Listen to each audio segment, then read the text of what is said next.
Going on, everyone? I had a quick question for you all this morning, something I wanted to hear from others about.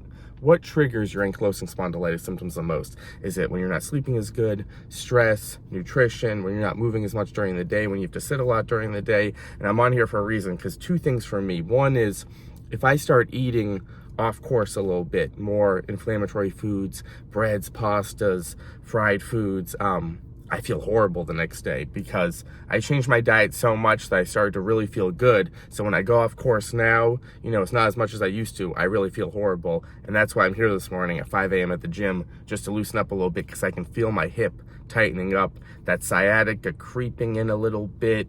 The stomach definitely feels inflamed. And I know that I cannot go off course with ankylosing spondylitis. I can't.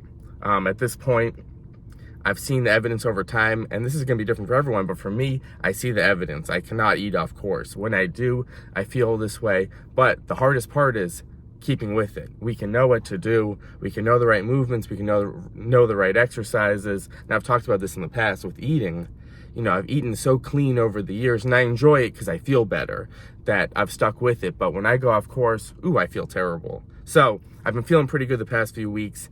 I did not eat so well the past few nights, just that happens in life, but I can feel that sciatica creeping in.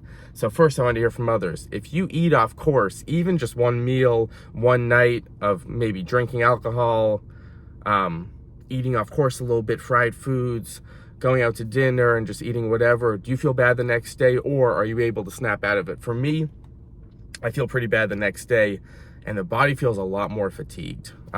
When I eat this way, when I kind of eat these more inflammatory foods, my body's a lot more fatigued. And with that, it's a lot harder to get moving when the body feels that way. This is why I've really stuck with it over the years, because I've had to. I felt like I had to, I felt like I've had to do everything possible to keep moving with AS, and the eating portion has been a huge part of that. So number two I just wanted to get to is the movement for me has been so important. And what I realized is when I had COVID, I was really struggling with joint pain, stiffness, fatigue. So I didn't do my regular routine for a couple days, and I really started to feel my body really tight, really stiff. It was pretty alarming, actually, how quickly the body stiffens up.